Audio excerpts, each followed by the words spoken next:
সব কথা বলতে হয় না, কিছু কথা বুঝে নিতে হয়। সব কথা প্রকাশ করতে হয় না, কিছু কথা মানুষকে বুঝার জন্য সময় দিতে হয়, সুযোগ দিতে হয়। কিন্তু এনসিপি জাতীয় নাগরিক পার্টির এই তথাকথিত বদমাশগুলা এরা জানেই না কোন ধরনের স্বীকারোক্তি দিলে কিংবা কোন ধরনের কথা বললে সেই কথা একটা সময় নথি আকারে তাদের উপর ব্যাপক প্রভাব ফেলবে। এই মুহূর্তে তারা রাষ্ট্রকে প্রতিনিধিত্ব করছে, যদিও আনুষ্ঠানিকভাবে বিএনপি ক্ষমতায়, কিন্তু বিএনপি ডক্টর ইউনূসের সরকারের একটা সংস্করিত ভার্সন, সেটা আমি বারবার বলেছি এবং তাদের বিভিন্ন কর্মযজ্ঞের মধ্য দিয়ে প্রমাণ হচ্ছে। 26শে মার্চ স্বাধীনতা দিবসে মিষ্টি সুভাষ নামে একটা অভিনেত্রী মডেল গ্রেফতার হয়েছে। আজ দেখলাম তাকে দুদিনের রিমান্ডে দেওয়া হয়েছে তার অন্যায়। সে জয় বাংলা জয় বঙ্গবন্ধু স্লোগান দিয়েছে। সে শেখ হাসিনার পক্ষে স্মৃতিসৌধে শ্রদ্ধা জানাতে গিয়েছিল। এই অন্যায়ের কারণে বর্তমান সরকার তাকে দুদিনের রিমান্ডে দিয়েছে। তার মানে আপনাদেরকে বুঝে নিতে হবে ইউনূস ঠিক যা যা করেছে, তারেক রহমানের নেতৃত্বাধীন বর্তমান সরকার ঠিক তাই করছে। তাদের মধ্যকার কোনো পার্থক্য আমি এখন পর্যন্ত খুঁজে পাইনি।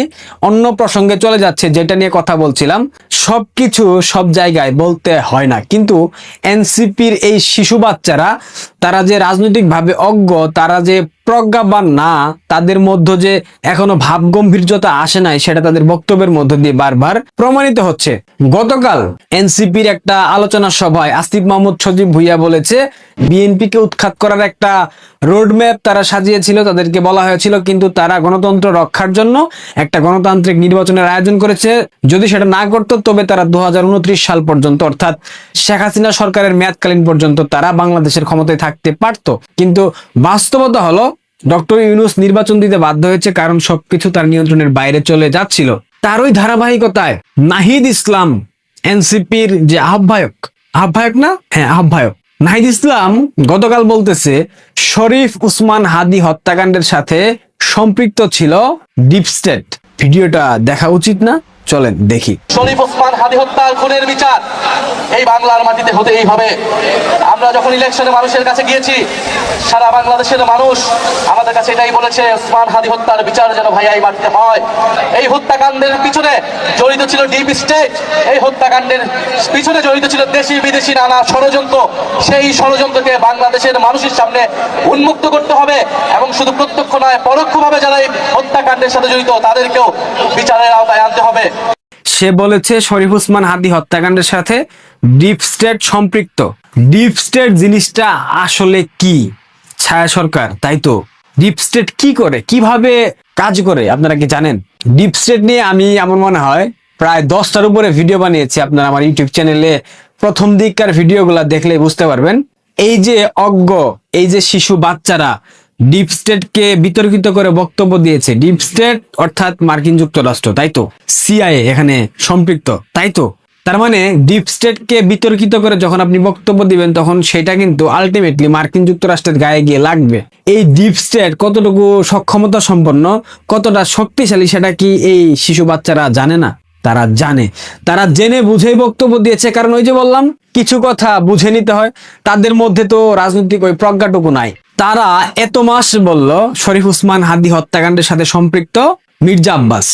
তারা বলল 2024 সালের সেই জুলাই আন্দোলন সেটা ছাত্র জনতার সম্মিলিত অভ্যুত্থান, কিন্তু আমরা জানি সেটা একটা জঙ্গি উত্থান, ডিপ স্টেটের কালার রেভলিউশন। এরপর তারা বলল শরীফ উসমান হাদি হত্যাকাণ্ডের সাথে জড়িত ছাত্রলীগের সাবেক নেতা দাউদ করিম ফয়সাল, যে ভারতে গ্রেফতার হয়েছে। এখন নাহিদ ইসলাম আবার বলতেছে শরীফ উসমান হাদি হত্যাকাণ্ডের সাথে সম্পৃক্ত ডিপ স্টেট। এরা কি জানে ডিপ স্টেট সম্পর্কে? এই ডিপ স্টেট যাদের বিরুদ্ধে আকারে ইঙ্গিতে ইশারায় কথা বলার কারণে, শ্বেতাঙ্গ কথা বলার কারণে, যে একটা সাদা চামড়ার দেশ আমাকে উৎখাত করতে চায়, সেন্ট মার্টিন দ্বীপ চায়, যদি আমি সেটা দেই তবে আমি দীর্ঘমেয়াদে ক্ষমতায় থাকতে পারবো, যদি আমি সেটা না দিই আমাকে ক্ষমতাচ্যুত করা হবে। বঙ্গবন্ধু কন্যা শেখ হাসিনা কথা বলেছিলেন। তার ঠিক কয়েক মাসের ব্যবধানে তাকে ক্ষমতাচ্যুত হতে হয়েছে, তাকে দেশ থেকে বাধ্য করা হয়েছে, তাকে হত্যা করার পরিকল্পনা করেছিল ডিপ স্টেট। কিন্তু সৃষ্টিকর্তার কৃপা এবং আমাদের প্রতিবেশী বন্ধু রাষ্ট্র ভারতের সরাসরি হস্তক্ষেপের কারণে বঙ্গবন্ধু কন্যাকে হত্যা করতে পারেনি। ভারতীয় গোয়েন্দা সংস্থা র এর প্রতি আমি অসম্ভব শ্রদ্ধা জানাই, কারণ র এখানে সরাসরি তাকে রক্ষা করেছে। হস্তক্ষেপ করেছে, অন্যথায় তাকে হত্যা করা হতো। তার লাশ, বিবস্ত্র লাশ পুরো পৃথিবীর সামনে প্রদর্শন করা হতো। জুলাই সন্ত্রাসীরা সেই বন্দোবস্ত করে ফেলেছিল, যার কারণে তারা গণভবনে হামলা করেছিল। আরেকটা আমাদের পাশের রাষ্ট্র, অর্থাৎ এই জুলাই সন্ত্রাসীদের পিতার রাষ্ট্র কিংবা দাদার রাষ্ট্র পাকিস্তান, ইমরান খান যথেষ্ট জনপ্রিয় নেতা। এই ডিপ স্টেটের বিরুদ্ধে কথা বলার কারণে তাকে ক্ষমতাচ্যুত করা হয়েছে, তার স্ত্রী সহ তাকে গ্রেফতার করা হয়েছে, তাকে নির্মম নির্যাতন করা হচ্ছে। তার দল, তার জনপ্রিয়তা থাকার পরেও পাকিস্তান আর্মি, পাপেট আর্মি, মার্কিনীদের পাপেট আর্মি তাকে ছেড়ে দিচ্ছে না। আর উদাহরণ আছে, ইরাকের সাদ্দাম হুসাইন, লিবিয়ার গাদ্দাফি, কত শুনবেন, ইরানের মোহাম্মদ মুসাদ্দেক, অসংখ্য শাসককে মার্কিন ডিপ স্টেট ক্ষমতাচ্যুত করেছে শুধুমাত্র তাদের বিরুদ্ধে কথা বলার জন্য, শুধুমাত্র তাদের বিরুদ্ধে মন্তব্য করবার জন্য। অনেককেই হত্যা করা হয়েছে। এখানে সিআইএ তাদের যে কালার রেভুলেশন অর্থাৎ আরব বসন্ত যেটাকে বলা হয়, সেই পদ্ধতি অবলম্বন করে তাদেরকে ক্ষমতাচ্যুত করেছে। এখন এই এনসিপির তথাকথিত শিশুরা যেভাবে ডিপ স্টেট নিয়ে সরাসরি মন্তব্য করতেছে, যেভাবে মার্কিন যুক্তরাষ্ট্রকে বিতর্কিত করতেছে, এদের ভবিষ্যৎ কি হতে পারে আপনারা কি ভাবতে পারেন? আর এই শিশুরা তারা স্বপ্নেও ভাবতে পারছে না, তারা কল্পনাও করতে পারছে না তাদের ভবিষ্যৎ কতটা জঘন্য হবে। মার্কিন ডিপ স্টেট তাদেরকে ক্ষমতায় বসিয়েছিল। এই শিশু বাচ্চারা নাহিদ এবং আসিফ তারা ক্ষমতার শীর্ষস্থানে ছিল, ডক্টর ইউনূসের আশেপাশে ছিল। ইউনূসের সাথে সিআইএ ডিপ স্টেটের একটা গভীর গোপন প্রেম আছে, সেই প্রেমের সম্পর্কে তারা টুকিটাকি জেনেছে। জানার কারণে তারা এখন সেই সব বিষয় সামাজিক যোগাযোগ মাধ্যমে পাবলিকলি বলে দিচ্ছে, কারণ বিএনপি তাদেরকে 2 পয়সার মূল্যায়ন করতেছে না। বিএনপি জুলাই সনদকে ঝুলিয়ে দিয়েছে, এই কারণে তারা এখন ডিপ স্টেটকে তারা বিতর্কিত করতেছে। তারা ভাবতেছে ডিপ স্টেট হয়তোবা বিএনপি সরকারকে সমর্থন দিচ্ছে। আলটিমেটলি বিএনপিও ডিপ স্টেটের একটা পার্ট। তারা এখন বিএনপিকে ডুবাতে গিয়ে আলটিমেটলি নিজেদের ভাগ্য রেখা, নিজেদের ভবিষ্যৎ, নিজেদের পরিবার, আত্মীয় স্বজনকে যে মৃত্যুর মুখে ঠেলে দিচ্ছে, তারা একবারের জন্যও ভাবতেও পারতেছে না এটাই হবে। শেখ হাসিনার মতো রাষ্ট্রপ্রধানকে ডিপ স্টেট ক্ষমতাচ্যুত করে বাংলাদেশ থেকে বাধ্য করেছে। আর এখানে শিশুরা মামুলি ব্যাপার, কোনো কিছুই না। তারেক রহমান তার মন্ত্রী পরিষদের কাউকে কখনো শুনেছেন ডিপ স্টেটের বিরুদ্ধে একটা কথা বলতে? আমরা জানি তারেক রহমান ভারতের সাথে একটা সমঝোতার মাধ্যমে বাংলাদেশে প্রবেশ করেছে, ক্ষমতার মসনদে অধিষ্ঠিত হয়েছে, এবং তারেক রহমানকে ক্ষমতায় আনার পেছনে ভারতের গোয়েন্দা সংস্থা থেকে শুরু করে অসংখ্য ব্যক্তিবর্গের একটা ব্যাপক সমর্থন ছিল, কারণ তারা চায়নি বাংলাদেশে মৌলবাদের উত্থান ঘটুক, বাংলাদেশে ইসলামিস্টরা ক্ষমতা নিক। যার কারণে বিএনপি সমর্থন পেয়েছে, বিএনপি জয়ী হয়েছে, বিএনপি সরকার গঠন করেছে। কিন্তু বিএনপি পরবর্তীতে মার্কিন বলে ঢুকে যেতে বাধ্য হয়েছে, কারণ তারা চায়নি ডিপ স্টেট তাদের প্রতি বিরূপ মনোভাব পোষণ করুক, তাদের প্রতি কুদৃষ্টি দিক। যেখানে তারেক রহমান নির্বাচিত প্রধানমন্ত্রী হয়ে ডিপ স্টেটের বিরুদ্ধে কথা বলতে সাহস পাচ্ছে না, যেখানে আওয়ামী লীগ এখনো ডিপ স্টেটের বিরুদ্ধে কথা বলার সাহস পাচ্ছে না, সেখানে এই তথাকথিত শিশু বাচ্চারা ডিপ স্টেটের বিরুদ্ধে কথা বলতেছে। তার মানে বুঝে নিতে হবে আপনাদেরকে, এদের সময় অতি সন্নিকটে, এরা বেশি দিন সার্ভাইভ করতে পারবে না, এটাই বাস্তবতা। ইতিহাস পর্যালোচনা করেন, ইতিহাস ঘাটেন, অতীত দেখেন। যারাই মার্কিন যুক্তরাষ্ট্রের বিরুদ্ধে প্রত্যক্ষ কিংবা পরোক্ষভাবে মন্তব্য করেছে এবং সরাসরি মন্তব্য করেছে, তারা ক্ষমতায় থাকতে পারেনি। ইভেন ভারতেও কালার রেভলিউশন ঘটানোর একটা ব্যাপক প্রচেষ্টা চালানো হয়েছিল, কিন্তু ভারতবর্ষের মানুষের দেশপ্রেম, সবার আগে ভারতবর্ষ, ইন্ডিয়া ফার্স্ট, তাদের যে নীতি, এই নীতিতে অবিচল থাকার কারণে ভারতবর্ষে ডিপ স্টেট চাইলেও সুবিধা করতে পারেনি। বিভিন্ন জায়গায়, মণিপুর উদাহরণ, মণিপুর জ্বলেছে না, থেমে গিয়েছে তো, থামিয়েছে তো নরেন্দ্র মোদীর সরকার, বিজেপি তো সফলভাবে থামিয়েছে না, এখনো বিচ্ছিন্ন ঘটনা ঘটতেছে, বাট অনেকটা নিয়ন্ত্রণে। কারণ ভারতের মানুষ আলটিমেটলি ইন্ডিয়ার বাইরে গিয়ে কোনো কিছু চিন্তা করে না। তাদের মধ্যে বিভিন্ন দল আছে, মত আছে, মতাদর্শ আছে, আদর্শ আছে, কিন্তু ভারতবর্ষের বিষয়ে তারা প্রত্যেকেই এক এবং অবিচল, ঐক্যবদ্ধ। যার কারণে ভারতের ডিপ স্টেট তাদের পরিকল্পনা বাস্তবায়ন করতে পারেনি। কিন্তু বাংলাদেশে পেরেছে, কারণ বাংলাদেশে তো আউলিয়ার অভাব নাই। বাংলাদেশে তো শুধুমাত্র 12 আউলিয়া না, বাংলাদেশে তো 18 আউলিয়ার বাংলাদেশ। দুঃখিত, ভুল বললাম, 18 আউলিয়া বললে ভুল হবে, 100 আউলিয়ার বাংলাদেশ। এখানে তো রাজনৈতিক দলের কোনো অভাব নাই, এবং এরা এক এক এজেন্সির দালাল, এক এক এজেন্সির হয়ে পারপাস সার্ভ করে। কেউ সিআইএ, কেউ এমএসএস, কেউ ডিপ স্টেট, কেউ আইএসআই, হোয়াটএভার। সুতরাং আসিফ মাহমুদ, সজীব ভুইয়া এবং নাহিদ ইসলাম যে দুটো স্টেটমেন্ট দিয়েছে, এই দুটো স্টেটমেন্ট ভবিষ্যতে কোনো নির্বাচিত সরকার যখন ক্ষমতায় আসবে, এদেরকে শুলে চড়ানোর জন্য পর্যাপ্ত, আর কোনো কিছু লাগবে বলে মনে হয় না। এবং ইউনূস, তাকে ফাঁসানোর জন্য তার উপদেষ্টা পরিষদের এই 2 উপদেষ্টা যে স্টেটমেন্ট দিয়েছে এবং হাদি হত্যাকাণ্ডের যে স্টেটমেন্ট দিয়েছে, তাতে করে আমার মনে হয় ভারতবর্ষের উচিত এখন দাউদ করিম ফয়সালকে ছেড়ে দেওয়া। কারণ নাহিদ ইসলাম স্টেটমেন্ট দিয়েছে হাদি হত্যার সাথে ডিপ স্টেট জড়িত ছিল। এখন বাংলাদেশের বর্তমান সরকারের উচিত হবে নাহিদ ইসলাম এবং আসিফ মাহমুদ সজীব ভুঁইয়াকে গ্রেফতার করে তাদেরকে রিমান্ডে নিলে বোঝা যাবে সত্যিটা আসলে কি, তারা অ্যাকচুয়ালি সম্পৃক্ত ছিল কিনা। ইনকিলাব মঞ্চ হাদি হত্যার এত বিচার চাইলো, এখন নাহিদ ইসলাম যেহেতু বলতেছে ডিপ স্টেট এই হত্যার সাথে সম্পৃক্ত, সুতরাং এখন ইনকিলাব মঞ্চের জুমা বৌদি, জাবের, এবি জব্বার যারা আছে হোয়াটএভার, মুসাদ্দেক, এই এদের উচিত এখন মার্কিন এম্বাসি অভিমুখে লং মার্চ ঘোষণা করা, কারণ ডিপ স্টেট তো মার্কিন এম্বাসির একটা পার্ট।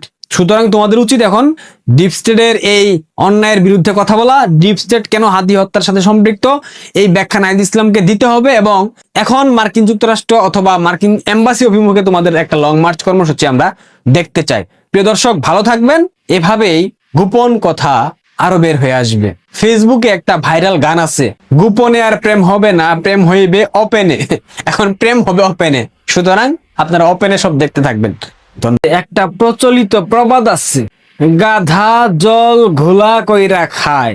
অর্থাৎ গাধা এমন একটা প্রাণী যারে আপনি স্বচ্ছ জল দিবেন ওইটা সে খাইবো না, সে খাইবো ঘোলা কইরা। অর্থাৎ জলের ভিতরে হাত ঢুকাইয়া লাড়া চারা দিয়া সেই জল যখন ঘোলা হইব তখন সেই জল খাইব। গাধার ক্যারেক্টার হইছে এটা। বাংলাদেশের মানুষ এরা হচ্ছে গিয়া গাধার ক্যারেক্টার এক একটা। এদেরকে স্বচ্ছভাবে বললে কোনোদিনও বিশ্বাস করবে না, এদেরকে সহজভাবে বললে কোনোদিনও বিশ্বাস করবে না, এদেরকে সাবলীল ভাবে বললে কোনোদিনও বিশ্বাস করবে না। কিন্তু যখন জল ঘোলা হইব, অর্থাৎ স্বচ্ছ স্বাভাবিক কথাগুলারে ঘুরাইয়া পেঁচাইয়া একদম রাজশাহী টু ঢাকা, ঢাকা টু চট্টগ্রাম পেঁচাইয়া বলা হইব, তখন দেখবেন এরা একদম বিশ্বাস করে ফেলছে। 2024 সালের সেই তথাকথিত মেটিকুলাস উত্থান, অভ্যুত্থান, জঙ্গি আন্দোলন, সেই জঙ্গি আন্দোলন যে ডিপ স্টেট, পাকিস্তান, তুর্কি আরো একাধিক গোয়েন্দা সংস্থা সেখানে তৎপর ছিল। অর্থাৎ সর্বোপরি ডিপ স্টেটের পরিকল্পনার মাধ্যমে সরকার উৎখাত করা হয়েছে। এখন আপনারা আমাকে প্রশ্ন করতে পারেন, বাংলাদেশের সকল শ্রেণী পেশার সাধারণ মানুষ তো রাস্তায় নেমে গেছিল, সরকারের বিরুদ্ধে ফুলে ফেপে উঠেছিল, ফুঁসে উঠেছিল। সরকারের বিভিন্ন ধরনের অপকর্ম, দ্রব্যমূল্যের ঊর্ধ্বগতি, আইনের শাসনের অনুপস্থিতি, বাক স্বাধীনতা হরণ, এই সব কিছু মিলে বাংলাদেশের মানুষের দীর্ঘদিনের যে জমায়িত পুঞ্জীভূত ক্ষোভ, এই ক্ষোভের উদ্গীরণ হয়েছে, যার কারণে শেখ হাসিনার সরকারের পতন হয়েছে। যে কেউ এই কথাই বলবে, এই ব্যাখ্যায় দেবে, এই উদাহরণ টানবে। কিন্তু আপনারা 15 বছর কেন ভাই রাস্তায় নামলেন না? কেন আপনারা 15 বছর আপনাদের জীবন মান উন্নয়নের কথা বলার জন্য আপনাদেরকে থামিয়ে রাখা হয়েছে, এটা বলে রাস্তায় আন্দোলন করলেন না? কেনই বা আপনারা আপনাদের বাক স্বাধীনতা হরণ করা হয়েছিল সেইটা বইলে আপনারা রাস্তায় নামলেন না? কেনই বা আপনারা দ্রব্যমূল্যের ঊর্ধ্বগতি এইটা বইলে রাস্তায় নামলেন না? কারণ প্রত্যেকটা শ্রেণী পেশার মানুষের জীবন মান একটা পর্যায়ে নিয়ে পৌঁছে দিয়েছিল শেখ হাসিনার সরকার। প্রত্যেকটা মানুষ আগে এক বেলা খেতে পারতো না, শেখ হাসিনার শাসনামলে 3 বেলা খাইতো। একটা রিক্সা চালক দৈনিক 1000 থেকে 1500 টাকা আয় করত, এখন পারেন? বাংলাদেশে কি আইনের শাসনের অনুপস্থিতি ছিল? একটা সিম্পল উদাহরণ দিই, হাতির ঝিলে সারা রাত মানুষ আড্ডা দিত, একটা ছিনতাইকারী ছিল না, একটা অপকর্ম হতো না, একটা বিতর্কিত ঘটনা কিংবা অনিচ্ছাকৃত